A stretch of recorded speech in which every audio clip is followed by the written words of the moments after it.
and that today she wants to wear her mother's mourning dress even though the mourning period is over. A 3-day mourning period. The Victorians would spit on you, and so would I. Then they say that they miss each other. Nothing to set the mood like homophobia in the morning.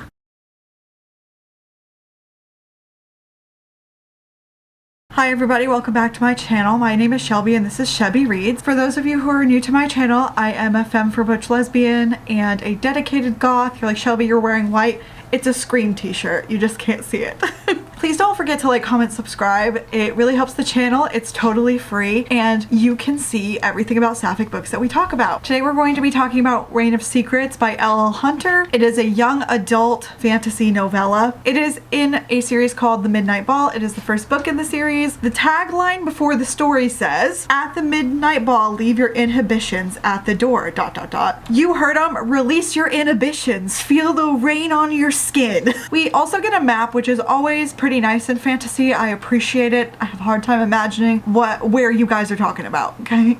Because it is a novella, you know the drill. We're not going to read the synopsis / description because I feel like it always gives the whole thing away for novellas. So we're just going to skip it. Now I'm going to give you my disclaimers and trigger warnings. Disclaimer number 1. This review is not for the author, for friends, family, stans of this author's work. If you are a big fan of this, you are not going to like what I have to say. Number 2, this review will contain all the spoilers, so if you really want to read this book, which I don't recommend you doing, but to each their own, everyone likes different things, you might just want to go read it and then come back. Number 3, I'm not bashing Sapphic books. I believe that we deserve to have varying quality of Sapphic books. However, if the straight and bisexual people are allowed to get on the internet and talk about the books they don't like, I'm allowed to do the exact same thing. This is my channel. If you don't like it, please leave. And lastly, just because I hated this book doesn't mean you will. You could love this book. It could mean everything to you. This is just my opinion. We're all just trying to have a silly, goofy time on the internet, okay? And also, before anyone starts accusing me of not liking YA, I read an insane amount of YA and I highly enjoy a lot of it.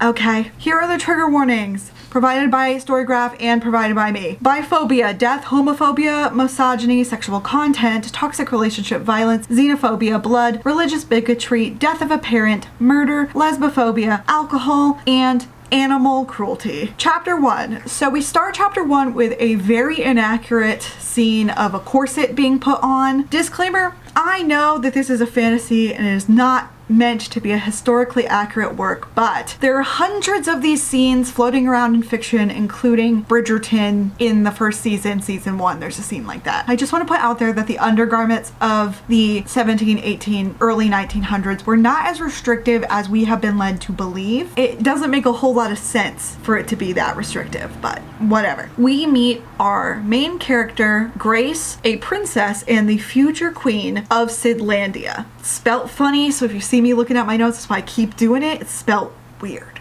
We learn on the very first page that her parents, the king and queen, want her to look perfect for Lord Rawson tonight. Sorry, your highness, I thought you'd be used to this by now. Your mother and father, the queen and king, expect you to look perfect for Lord Rawson tonight. Grace fought the urge to dry retch or screw up her face. Lord Rawson is such a bore and he doesn't have the best personal hygiene. Yeah, as you can see, we learn quickly that Lord Rawson is unattractive and that they have zero chemistry. She tells her maid Celia, who is doing her corset, that she doesn't want an eligible bachelor with a title. She wants true love. And love.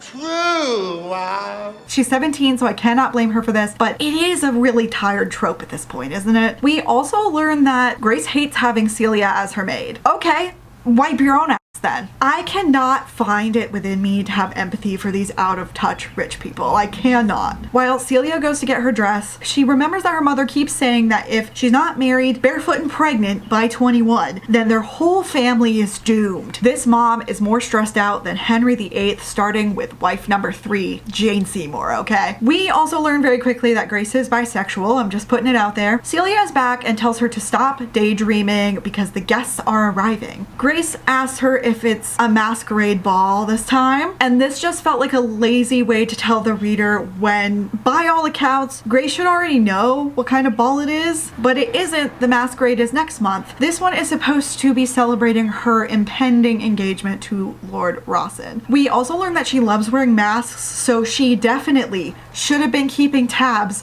on the ball situation, but she's lazy, I guess. Grace is wearing a clockwork-themed outfit, including jewelry. Sadly, she gazed at her masks as Celia placed her golden clockwork necklace around her neck. Then Celia carefully lifted the matching clockwork tiara to the top of Grace's head. Grace wished she could wear a mask tonight. Celia ran her fingers over the intricate cogs and pieces of precious metals that formed her signature. As she did so, something glimmered underneath the filigree, and the metals stitched themselves tighter together, eventually molding themselves over Grace's chest as if they were a part of her. They became like a second skin, and they were, because not only did Grace hold the precious blood of her ancestors, her blood held something else, which made her even more special: magic. She was the last remaining member of the Chancellor bloodline to be born with magic in her veins, which was what made tonight even more important to her parents. Anyway, we're gonna come back to this because there is a lot of contradicting things about what Grace does know and doesn't know, okay?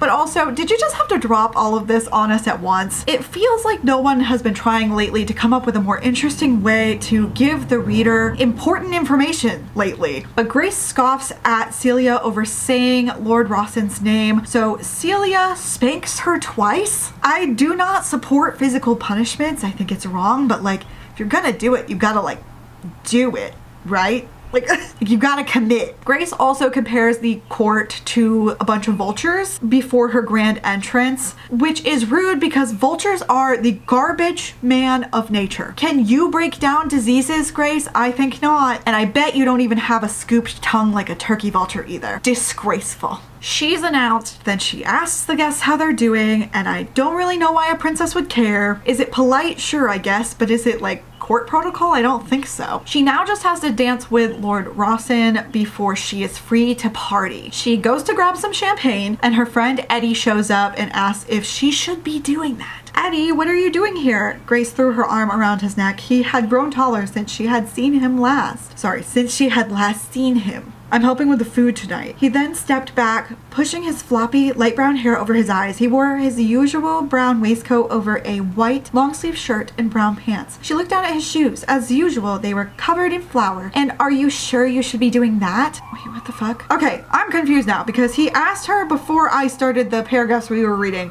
saying, are you sure you should be doing that? But then he says again, and are you sure you should be doing that too? But I don't know what we're talking about. Anyway, so I guess she's like, not you too. Don't dampen my already sour mood. Sorry, it's just ... You're the crown princess and I'm just the lowly kitchen hand. Don't remind me. And who cares? Everyone knows we grew up together. But still, it's not proper ... Eddie, please, can't I just get through this night and get me one of the champagne glasses, will you? I need some liquid courage. Number one, I don't believe people talk like this. I know I'm socially awkward, but it just feels very stunted. And this is also just a ploy, really, to introduce us to characters and their relationships, but it's just such a boring way to do it. It also feels like a sitcom where someone says something off screen and then walks on over and they're like, Joey, what are you doing here? Like, that's not what I signed up for, okay? And also, again, I read a lot of YA, I read a lot of fantasy, I read a lot of combinations of the two primarily, and I greatly enjoy them, but if you handed me a book like this when I was a teenager, I would have spit in your face. The chapter ends with Lord Rawson saying he was looking for her everywhere. She asks if they should dance, and he kisses her hand and says, yes, let's. Chapter 2, we start this chapter off with dancing. I also want you guys to think by the end of how many chapters that I say, because this book is only 145 pages. We have like a new chapter every minute, I swear. And for perspective, Collateral Damage, which is almost 600 pages, has 64 chapters. So just keep that in the back of your noggin. She is very judgmental of the court around her because of course she is. Most of this chapter is just her fantasizing about being allowed to dance with other people. Everyone's face starts to blur and she wonders if she had too much booze, even though she only had one. They must have got that Applebee's peach mango frozen drink from when I turned 21.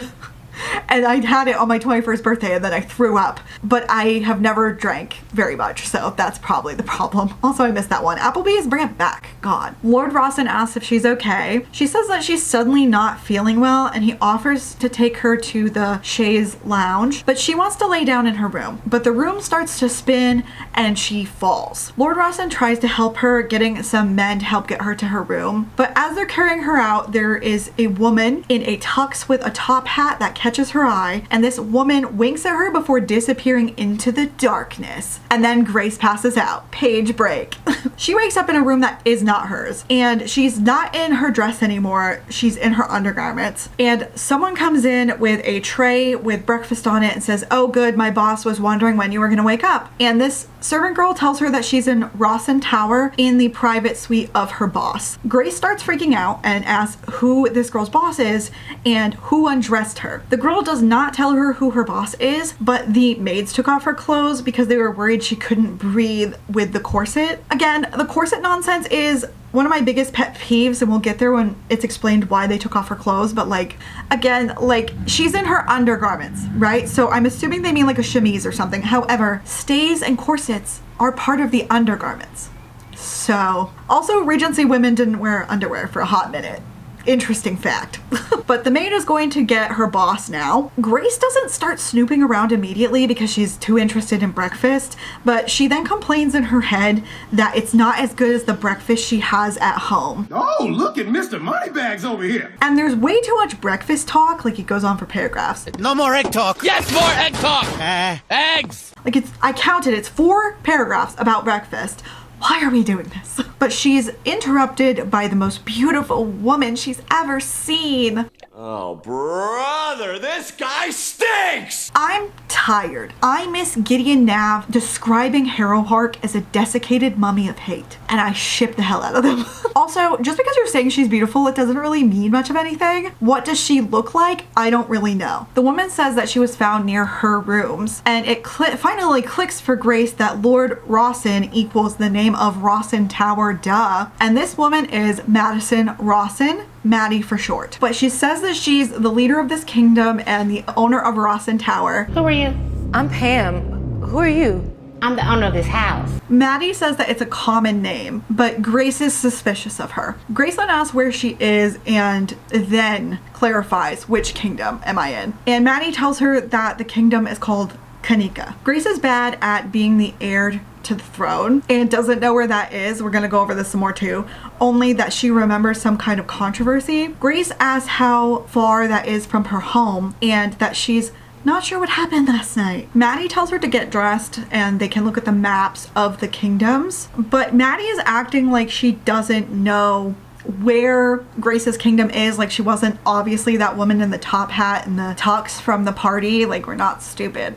So they go to the library together and she tells Maddie all of the laws in her kingdom, including when girls are 16 they have to find a husband. This is immediately contradicted because Grace is 17, remember? So like, what?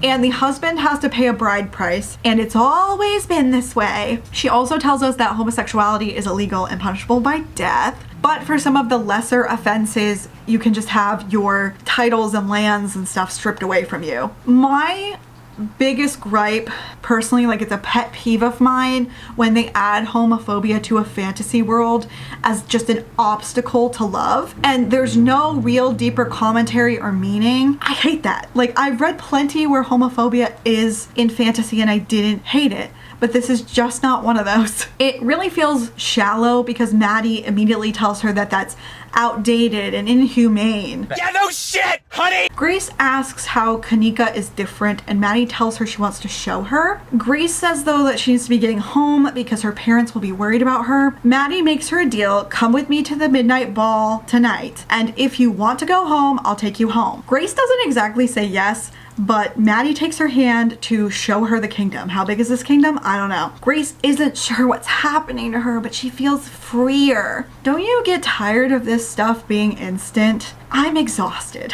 Chapter 3. We're with Lord Rawson in this chapter in his office, and the Queen, Grace's mom, is here to see him. and she tells him that her daughter is missing. And he says, well, we took her to her room last night. She says, you're the last one who saw her. Not true if it was a group of men, but okay. And he just has no clue. Or does he? Because he hid some secret maps.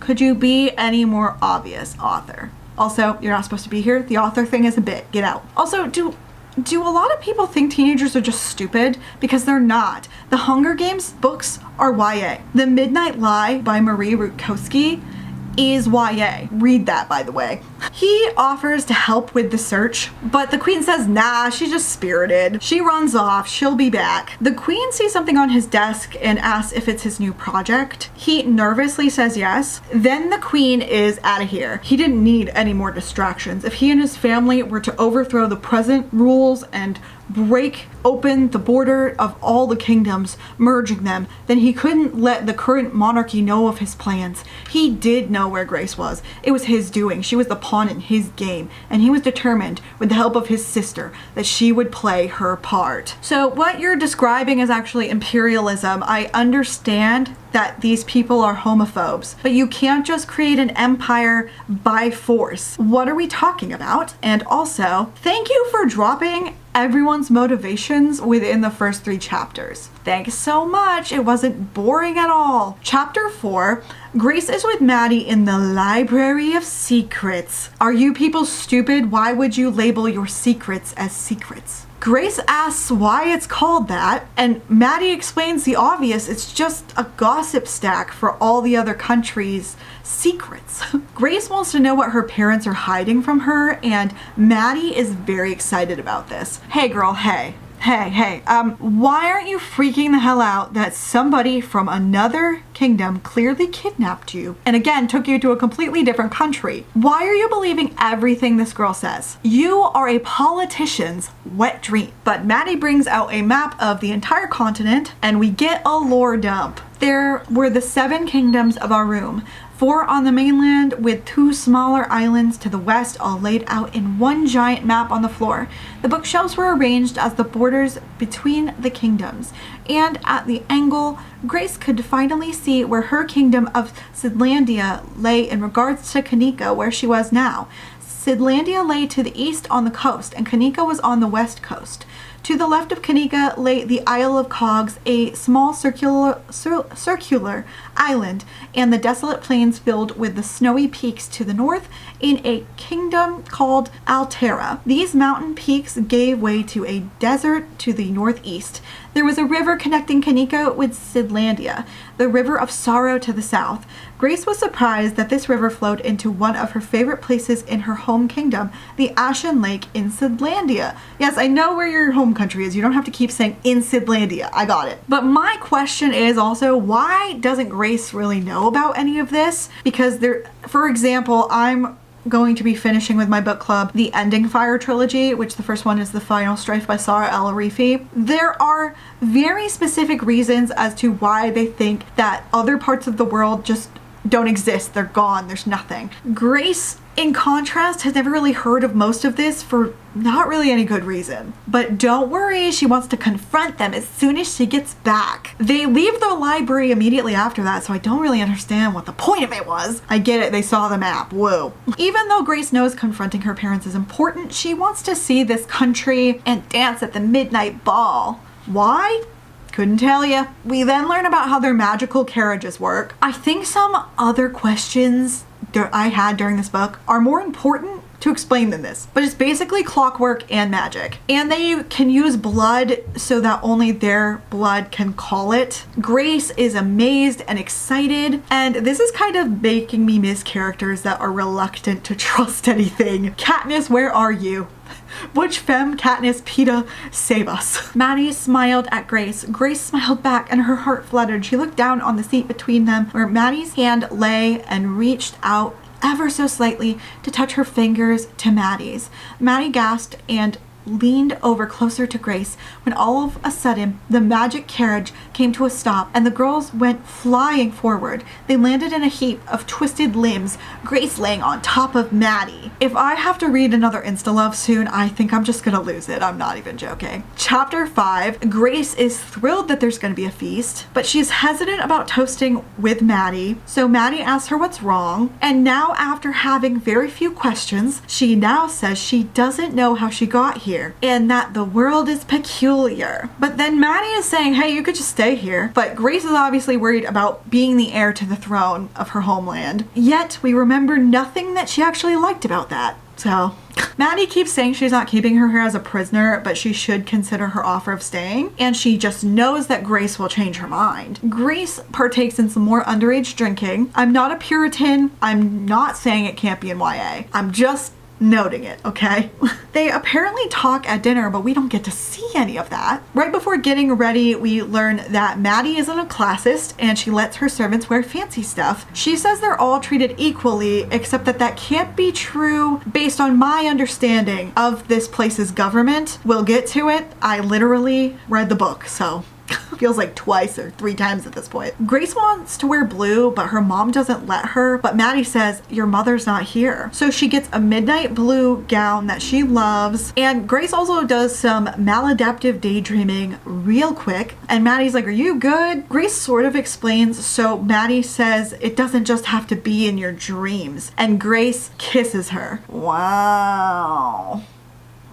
After this, Maddie gives her a matching mask, and she reiterates that it doesn't just have to be in her dreams. And off they're going to the midnight ball. Also, Maddie doesn't do dresses. She's one of those no dress girls we heard about in the Sapphic Inquisition. But we can't have a real butch in one of these. Nope, so don't get too excited about this. Please read The Midnight Lie and The Hollow Heart by Marie Rutkowski. I'm begging. I know they're YA, but they have some really adult themes. They're great. Please read them. Maddie gives her the flower from her daydream and says, you should be able to have everything you want, Grace, and more. And then they finally get in the carriage. Chapter 6, the ball is in a circus tent. That doesn't really scream bougie to me. It screams White House ballroom. But they still charge you billions of dollars for some reason. They get there and Grace recognizes Lord Rawson, and the man says, you have me confused with someone else. And she for some reason believes this, even though he looks and sounds just like him.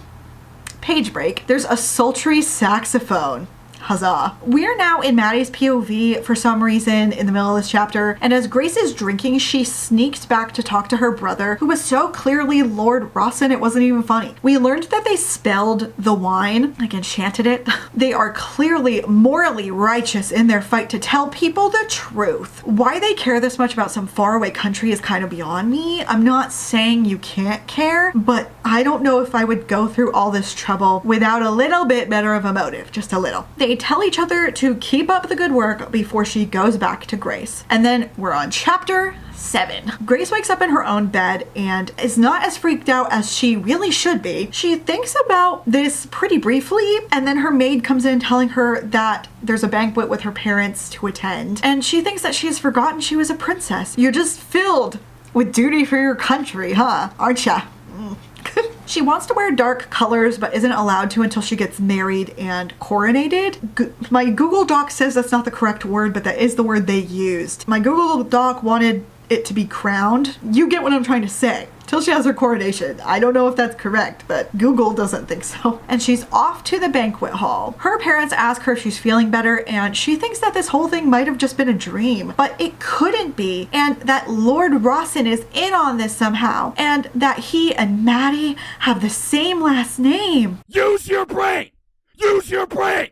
Use your brain! The thing in your head, use it! She tries to confront her dad a little bit, asking him about books from other countries, and he says, we don't have those. And he basically says, fuck off, you have shit to do. Chapter 8. We're back with Maddie in her office, and Lord Rawson is here to talk to her. He tells Maddie what we just saw, not going over it again, and Maddie starts freaking out because the magic wine isn't supposed to let her talk about it yet, and apparently she teleported there. Okay, I still feel like that's something you tell a girl. They hypothesize that she might be immune to the magical wine, and so they're back to the drawing board with their plans. Maddie tells her brother to take Grace on a date and to show her the portal. Is there portals? Woo. And Maddie says that they really can't risk the king and queen finding out. And they talk about changing the spell so she can't travel as freely because apparently they think Grace is able to teleport on her own with magic. I think you're right, Fred. You're always right. And that goes against every fiber of my being as the first female leader of an entirely female kingdom. Frederick smirked. Okay, I'm going back now. I'll talk to you later. Okay, and Fred, he was at the door, but turned back. His sister stood by the window, still clutching her necklace, the one that used to be their mother's. Yes, sis. Tell Grace I miss her, will you? Frederick smiled, a knowing smile, nodded, and left. Hello, fellow kids, my darling siblings. But also, why are you inflating the ego of some man? Also, is this implying that Lord Rawson, aka Fred, is trans? Because you said all female, not all woman. So let us know, I guess, but we don't find out in this book. And we end the chapter with Maddie thinking she wants to break all the rules with Grace. Chapter 9. Grace suddenly wants to do something to help her people. Apparently she becomes queen when she turns 18. Like, why? It's not like her parents are just gonna die the second she turns 18. I don't really understand it. Later, she's getting fitted for a dress and it's gold and reminds her of the midnight ball. And later that night, Lord Rawson comes to see her and he says he's going to announce something at dinner. But she cares as much about this as I care about this book. And she asks about his relation to Maddie. She's worried that they're lovers, sweet home Alabama. But he says that she's his older sister, but you can't mention any of those things you saw. And Grace asks why. He says that it has to be a secret, but he won't answer any further questions. Now we're in his POV. The POVs are very inconsistent, but he doesn't want to get her hopes up. So he's like, let's go to the banquet and the ball after. Chapter 10, dinner is boring. Lord Rawson doesn't want her to drink. She says, you, I can do what I want. He tells her that someone slipped something into the wine and that he saw them do it. She looks at everyone else and they all seem fine, so she tells him that she'll be fine. He doesn't know what to do, so he decides to use the bathroom, in quotes, to get a message to his sister, a potty message, if you will. Maddie is reading and he teleports there and she freaks out because he surprised her. He tells her it's urgent, but she reminds him that she can't teleport without an escort, Grace. And he's like, but she's asking more questions and she's suspicious. But Maddie says there's not much we can do about that. So then she tells him to go back to the banquet. Chapter 11, it's now the masquerade that was initially mentioned, but Grace isn't as turnt as she usually would be. She's upset that people keep lying to her. When she sees Maddie looking like Tuxedo Mask again and runs after her through the crowd. But when she gets to the balcony, she's gone, it looks like. Just kidding, she's there. She just surprises her by grabbing her and pulling her under an archway. Maddie says, look, you can't talk about any of this stuff with anyone except my brother. And I'm afraid for you because your parents are against anything different and they're homophobes. Grace confirms it, saying that the punishment is usually death. Lovely. Then they say that they miss each other. Nothing to set the mood like homophobia in the morning. Grace wants to go back to Kanika with Maddie and she wants to get freaky with her. And they wish things were different. But as Maddie reaches out for Grace, there is a blood-curdling scream. Chapter 12. They rush toward the palace. Grace finds Lord Rawson and asks what's going on. He says, your parents have fallen ill and some of the guests too. He doesn't know how. They're trying to figure it out. She questions him about the wine being poisoned. He told her that he saw someone from the kitchens acting suspicious and her parents might be dying. She wants to see them, duh. So she leaves Fred and Maddie to see them, and when she gets to her parents, they look like she asks her mom what happened. She reiterates that she didn't think anything was up. And her mom is talking up Lord Rawson about how well he's taking care of them. Grace is crying and asks who would do this. Her mom says they've never been particularly popular monarchs. Like straight up says it. Okay, damn. Just confessing it. Okay, Marie Antoinette. She warns Grace that there is a rebellion in the air, and then her mom confesses this nonsense. Before you were born, a man came to me from a faraway kingdom, a witch. He placed a spell upon you inside my womb and gave me a prophecy. He said that when you turned 18, you would begin to change. Magic in your blood would transform your heart and soul, and you would soon become an unstoppable force. What does that mean, an unstoppable force? Magic in my blood? Change? There is a rumor that about our royal bloodline guidelines which your father and I have tried to keep hidden from you, but you are becoming more aware of everything, and the change is already starting to take effect. We are afraid it won't be long before you discover the truth. So my sweet girl, we wanted to be the ones to tell you before it's too late and you found out the hard way. Just telling us everything in this book, huh? Not gonna show us anything? Okay. This is interrupted by her dad breathing his final breath, and her mom can't finish this absurd tale because she too dies. She's dead! She is. These are the moments that make life worth living. Chapter 13. The masquerade is now the worst thing in Grace's life, which is kind of fair, but I feel like she really focused on her favorite dance getting ruined and not the dead parents. 3 days after the funeral, everyone's sick of her, and they all tell her she has to start ruling. But don't worry, Fred and Maddie are here. Grace asks how they got here when the borders are closed because of the funeral, except we went over earlier that the borders to this country have always been closed. Who cares about continuity? My life could be so much better if I didn't care about it. They tell her that she needs to meet with her council. Grace says she doesn't know what to do. They say that's why we're here. Not to be against foreigners, but are there no alarm bells for Grace, a young queen who can be taken advantage of? Of course not.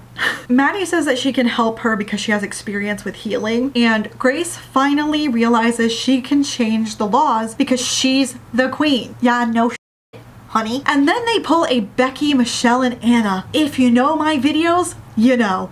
And talk about how thankful they all are to have each other. Grace tells her maid she wants a whole new wardrobe, so go get the seamstress, and that today she wants to wear her mother's mourning dress even though the mourning period is over. A 3-day mourning period. The Victorians would spit on you, and so would I. Damn girl, you're already acting like a queen. Grace walked over to her mirror and stood in front of it. In a fantasy book, because it's literally wrote damn, D-A-Y-U-M. Like, Gideon Nav can make it work, but this book cannot. Maddie kisses Grace's neck, and then they kiss on the lips. And Grace says, we're gonna change the world, girl power. Chapter 14. Grace tells Maddie about growing up being friends with Eddie, the kitchen boy. Remember Eddie, who we haven't seen or heard from since the beginning of the book? Just me. But Maddie thinks that she looks perfect in this lighting and that she just has to kiss her. So they kiss in what I think is way too much detail for a YA book, and I know I can't talk, okay, because I was reading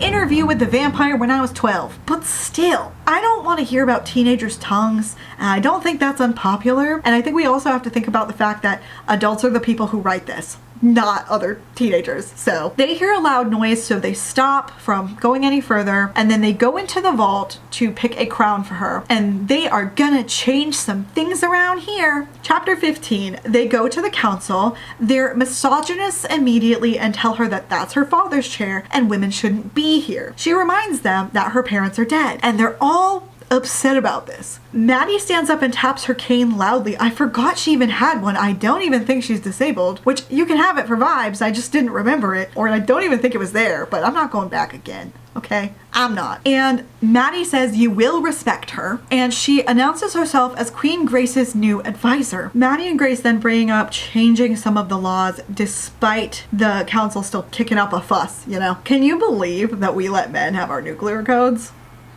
It boggles my mind sometimes.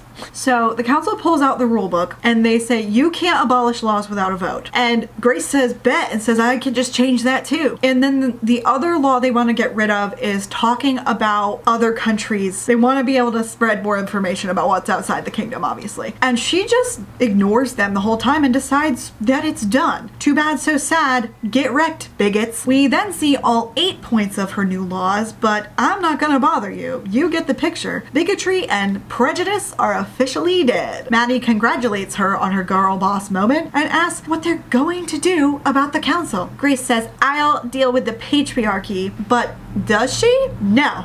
She tells them to get acquainted with the new laws, and then she and Maddie sashay away out of that room. You're telling me you're not even gonna put one woman on this council now. What? Chapter 16. Maddie asks her what she's gonna do now, so they kiss and they're delighted. Grace wants to know more about the world and asks if there are any other copies other than in the Library of Secrets about like the books and the maps. But Maddie does not seem enthused about this because distributing those would defeat it being a secret library. But there are no real issues in this book, so Grace convinces her easily. Also, they boned, but it was off page. I know teenagers have sex, but I try very hard not to think about that, thank you. And then they go over how the law is now different again, yay. Chapter 17, we jump forward a few weeks. They're going to meet the Isle of Witches so they can copy those texts for more people. Her friend Eddie is back and she surprises him. He's real sad that she's queen now and they don't see each other, but she needs a favor. But he says, I can't.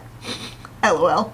And you have duties and your new lover and some personal staff, and it comes out of nowhere. But I knew where it was going the second he brought up Maddie. He confesses he's in love with Grace. She says she loves him, but she also loves Maddie, and he's a jealous baby and says he can't condone this. And she's like, the bisexual part or the loving someone else part? And he's like, both. And he says they can't be friends anymore, like a giant piss baby.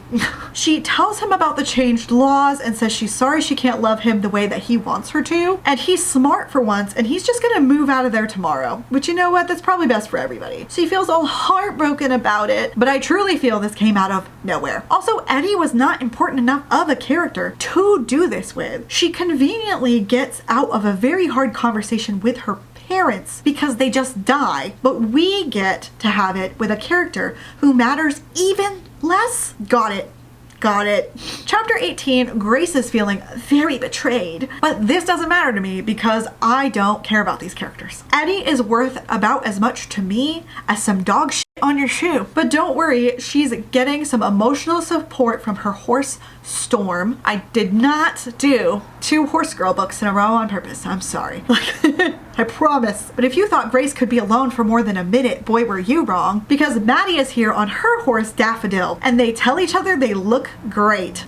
Riveting. But they're riding west toward unknown lands. Unknown to Grace? Sure. Also, where are these guards for these 2 very important royals? They're nowhere in sight. So they travel for a day. Grace asks why they're stopping already, and Maddie hits her with the I have something to tell you. But also, like, horses are not built to go 24 hours. They're not a car. And even cars, you gotta gas up. So what did you want to tell me? Have you ever wondered why this river and this forest have the names they do? No, my parents told Eddie and me that we could never venture here alone. It was dangerous. It's not dangerous here. These woods are just hiding a lot of secrets, a lot like your parents. Grace scrunched up her nose. What do you mean? Grace has already learned that everything she's ever known is a lie, pretty much, but she's still pretending like her parents were only hiding a couple of things. Be so for real right now. She explains about the spelled wine and them drugging her, but her hypothesis is that Grace has magic in her blood and that her parents were trying really hard to tell her before they croaked. But Grace goes into full denial. It isn't in my blood. She says she should have known, but Maddie says it could have been dormant because of a spell put on her and the land when she was born. And Grace says, how do you know? And Maddie read it in a book, and they need the witches to get more information, but they're not going to keep riding, they're gonna teleport. Chapter 19. Maddie is going to help her activate the magic in her blood. Don't worry, you just have to put your trust in the magic and become one with it. I hate magic systems like this. I can't even lie to you. Maddie keeps trying to explain it to Grace, but she just keeps saying she doesn't understand. But don't worry, Grace figures it out super fast. Only a couple of paragraphs later.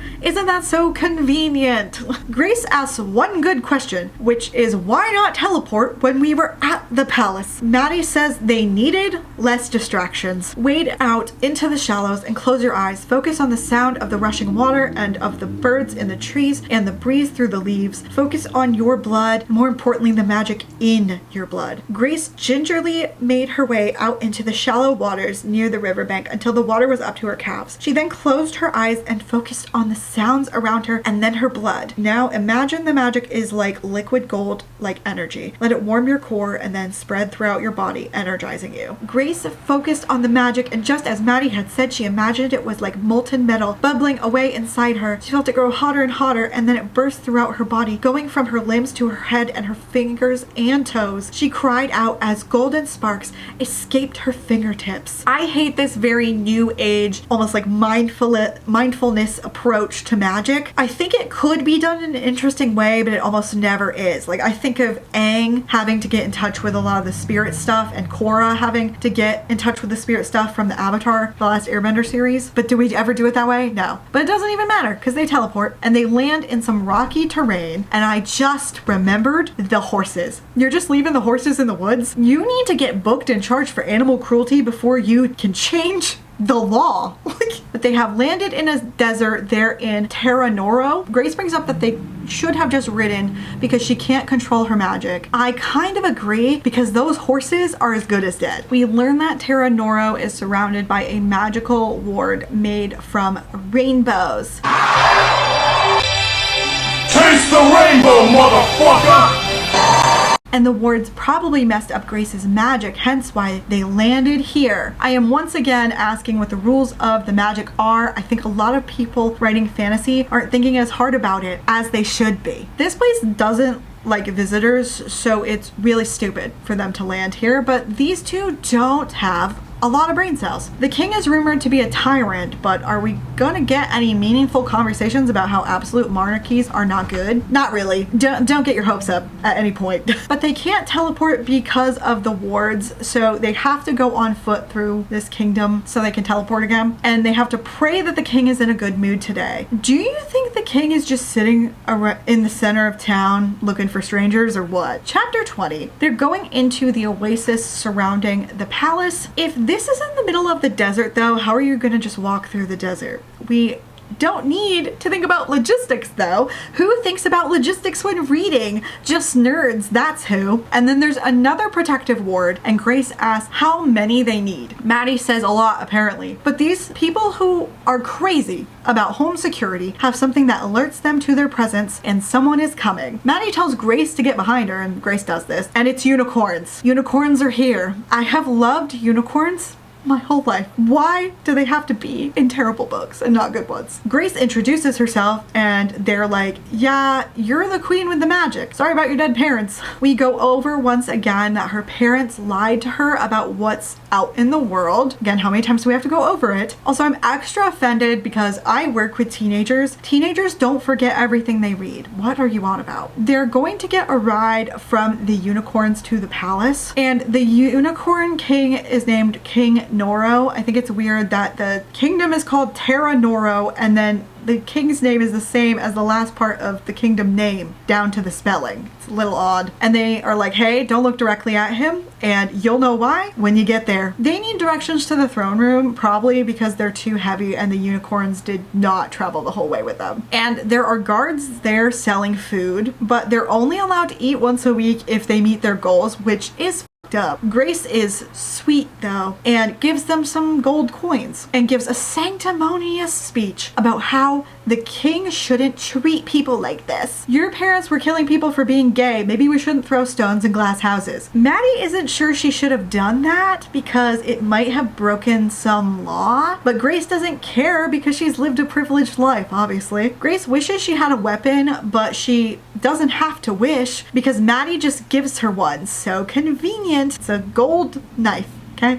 But they're surrounded by some black unicorns who tell them they're under arrest for the whole like giving those people money thing. Grace apologizes and tries to explain, but they don't care. And they are gathered up by the unicorns using some kind of sleepy gas. Unicorn anesthesia. Get it now before other companies sell it at a 3,000% markup. Chapter 21. They wake up in the throne room and there are posters and sculptures of the king. Okay, Narcissus, calm down. He has blood red eyes that seem like they're looking into their souls. Pretty anticlimactic, honestly. He says he's furious that they're giving people in the streets gold, and Grace once again tries to get on her preaching bullshit. King Noro, I didn't mean to cause any disrespect, but I was doing what a good leader should do. Help their people. Your people, your fellow unicorns are suffering. They have broken horns, lameness, and shabby coats. They are starving. You know, I had heard good things about the unicorns of Terra Noro. My mother used to tell me stories about you and your kingdom. I was excited to meet you, but you know what? I'm sorely disappointed. So we kind of went over how she really didn't know anything about any of the kingdoms, so this doesn't make any sense. So either you're lying or the author doesn't remember.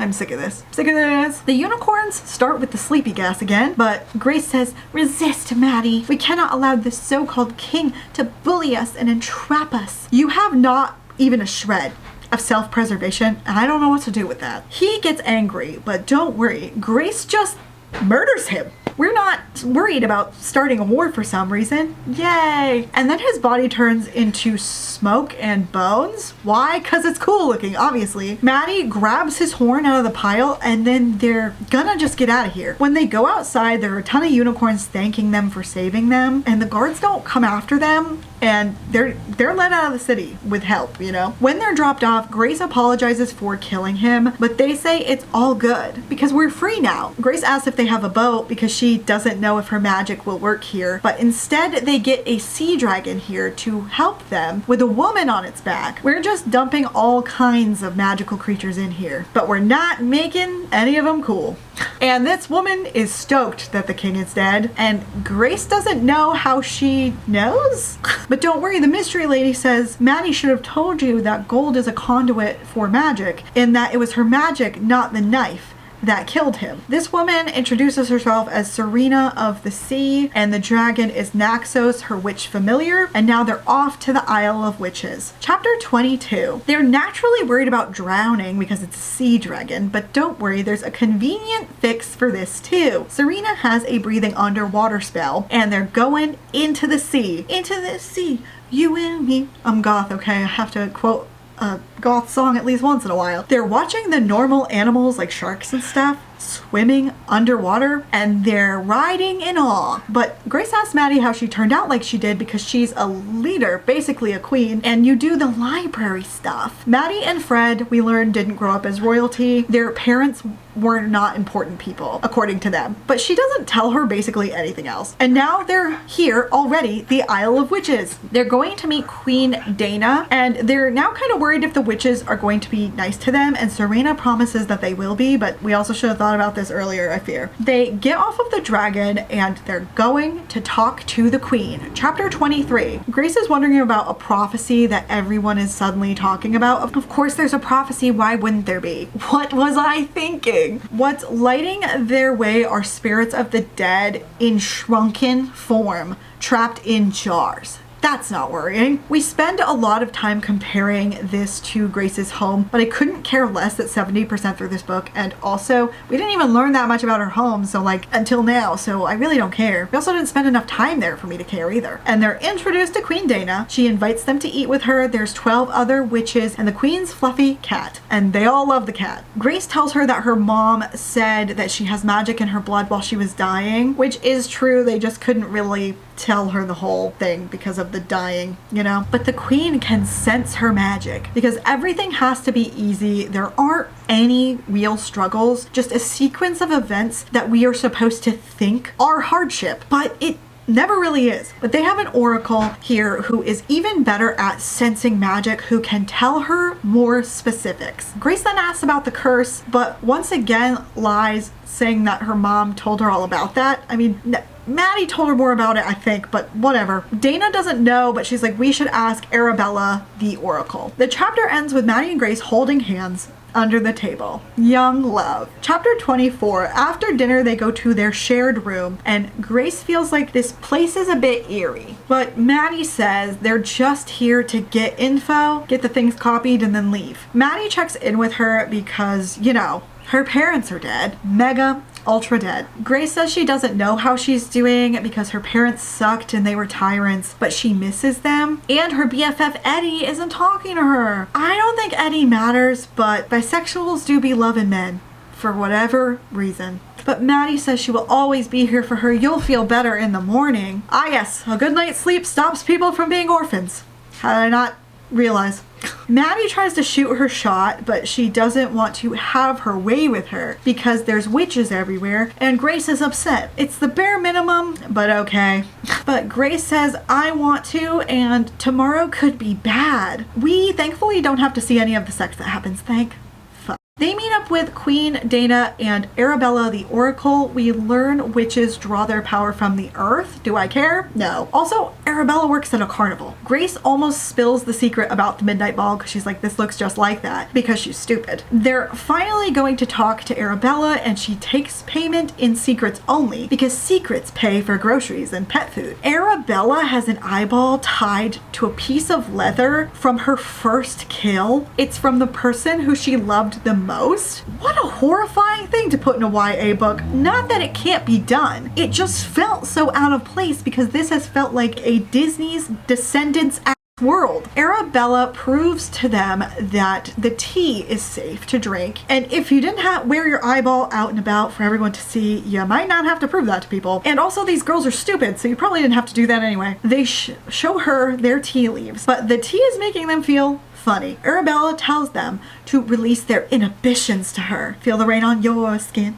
And Grace thinks of the midnight ball, and then they feel like they're falling. Chapter 25. Grace is up and she sees like eyeless sockets, some kind of skeletal remains. What a way to wake up. She starts calling for Maddie, but she's just in a pit of human bones by herself, and she can hear someone laughing. She asks the guy who he is, and where's Maddie? He says, who the fuck is Maddie? And you're in my kingdom, nice of you to drop by. And he continues to laugh at her. She says she won't be threatened by him. Show yourself, faceless coward. And then a beast who looks burning / melting appears, and he says, how dare you insult me in my own kingdom? She asks what he wants from her and who he is. He says he doesn't want her running around messing things up. Because of the prophecy, he sits on a throne of bones and then makes one for her and slaps her on in it and ties her up to the bone chair. He says that he's responsible for the magic in her blood. He's the god of the underworld, and or Hades. He doesn't care which. I don't understand why we're taking the name Hades, which is a Greek and Roman god, and putting it in this fantasy world where everything else is made up. But all right. There is a rumor, a prophecy that one night about 20 years ago I came to visit your little kingdom. See, your parents once made a deal with me that they would provide me with sacrifices once a year in return for sparing their heir. But when you were born, the sacrifices stopped happening. You see, they were enamored by you, their beautiful little princess. So I paid a visit to you on your first birthday. Grace was horrified by what she was hearing. She struggled against her bindings, but they were under his spell. She was forced to listen. She wanted to know the story though. She had to know. You're such a delicate thing, but I couldn't see why the sacrifices had to stop. So as punishment, I put a curse on you. When your powers began to emerge, you would be called back to me. I gave you my blood, so you would always carry my magic. You were like my daughter in a way. He smiled, and it sent chills down Grace's spine. I am not your daughter, she protested, and I haven't been called here. I just came to see the witches. I didn't even know you existed. Why does nobody ever play along with gods until they can think of something else, something better? They always go into denial, but I swear, like, most serial killer survivors are those who went along with things and were actively thinking the whole time, sometimes trying to make themselves seem even less of a threat. So I don't get why every main character has to have such an awful main character syndrome, you know? Grace finally starts to freak out about everyone lying to her, and it's about damn time. She figures out that it's his carnival, the devil's carnival, if you will. He says that the witches have been providing him with sacrifices, but he's not behind killing her parents, though he does sound like he wishes he had done it. I kind of respect it. So Grace asks what he's gonna do with her, and he's going to let her go and have her finish what her parents started. And he says, don't worry about it. They're sinners, so it's cool. She tells him though that it's not wrong, and she changed the law claws, so it's extra not wrong. And then she launches at him and drives her dagger into his ribcage, just like she did with the Unicorn King. Chapter 26. It does hurt him, but doesn't kill him, which makes sense. And he's going to rip her heart out literally when Maddie and Dana show up with a bunch of witches and they tell Grace to remove her blade. But Grace goes on about him trapping her and cursing her. Maddie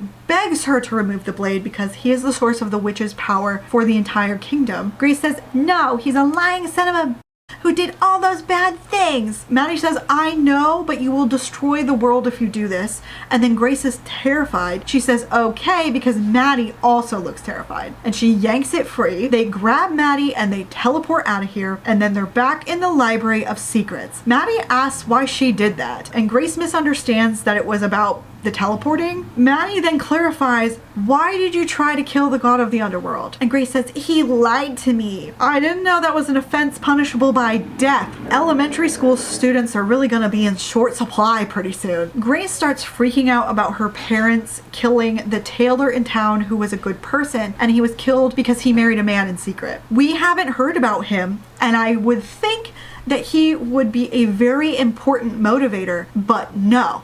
I hate it here. Grace also tells Maddie that the carnival was set up to trick more victims. Yeah, no shit, honey! She then goes over where she went while they were separated because Maddie didn't go with her, obviously, and they didn't manage to get the witches to copy the books, which was the whole point of this stupid journey. Grace now wonders if a witch made her cool clockwork items. You're just now thinking about this. I don't understand you. There's literally a place called the Isle of Cogs. Are you serious? Maddie tells her that they need to get back so she can talk to her brother, but Grace wants to go to the Isle of Cogs. Maddie really needs to talk to Fred though, so Grace says, you can go, I'll be okay. And she's going to teleport, but Maddie starts freaking out, but it's too late.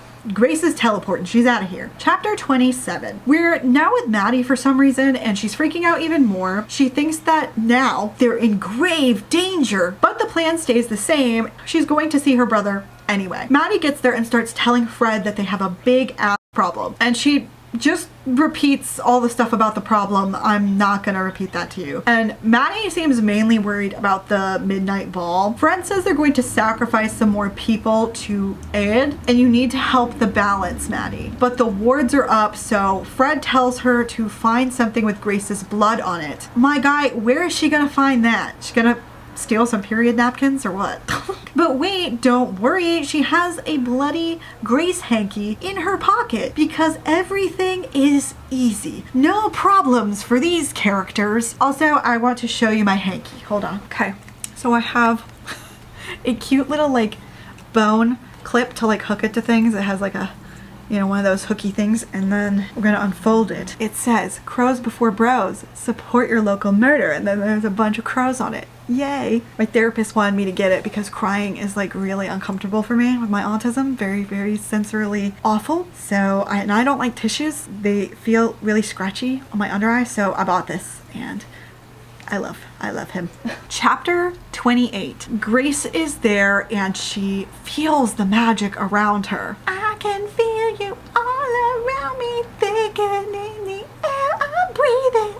At this island, there are mechanical clockwork horses like the 70s animated movie about Jack Frost. It was stop motion. Whoever rules here, I'm just gonna call them Kubla Kraus, and none of you can stop me. She knows where to go, which is kind of weird.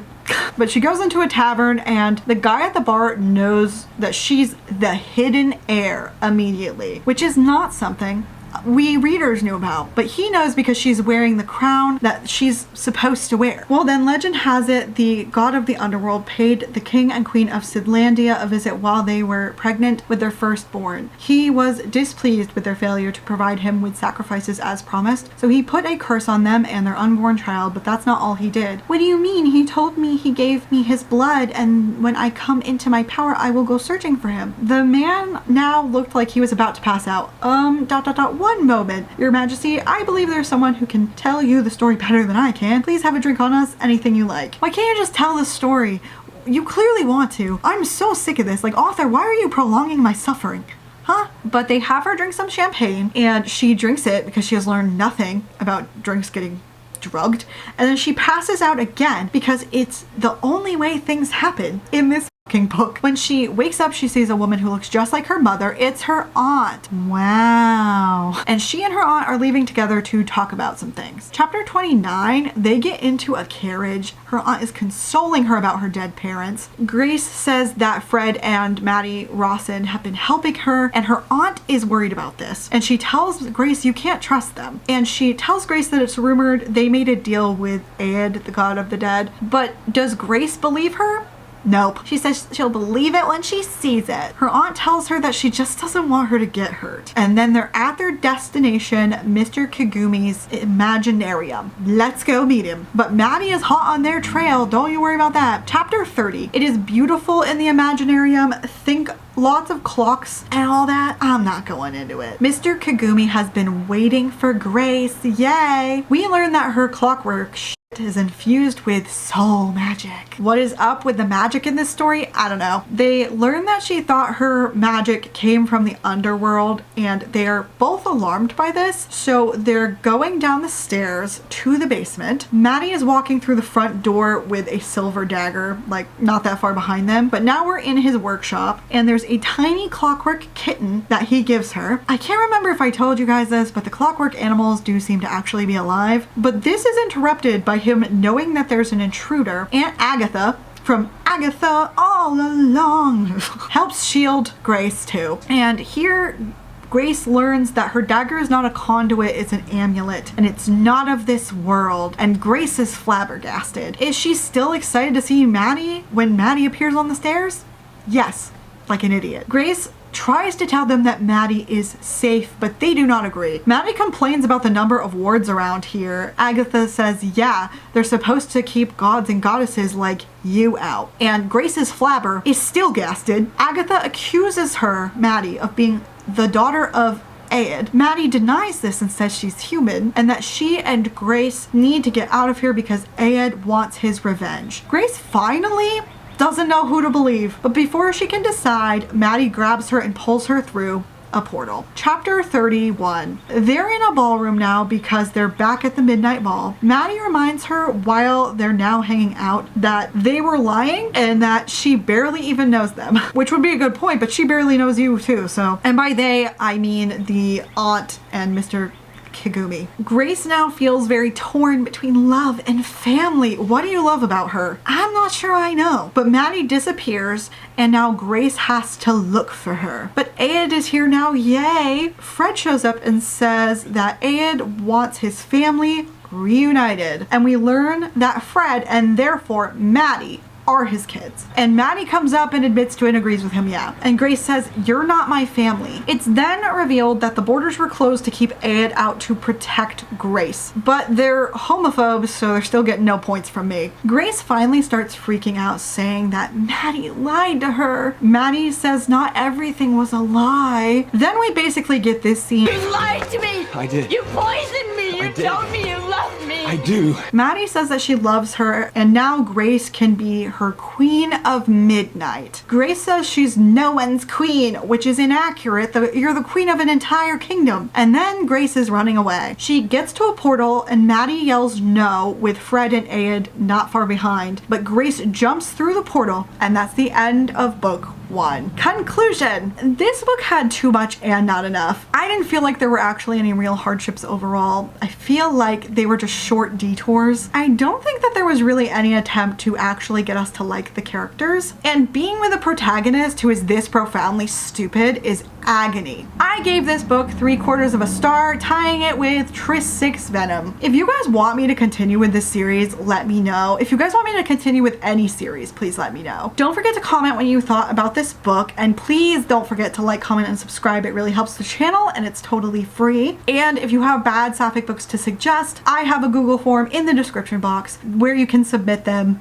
I have some from being submitted that I am planning on reading and doing videos of when I get to them, but we have a lot of content already planned. If you made it this far, leave a unicorn or a rainbow emoji. Thank you so much for watching. I hope you have a great weekend, and I will see you guys in the next one. Bye!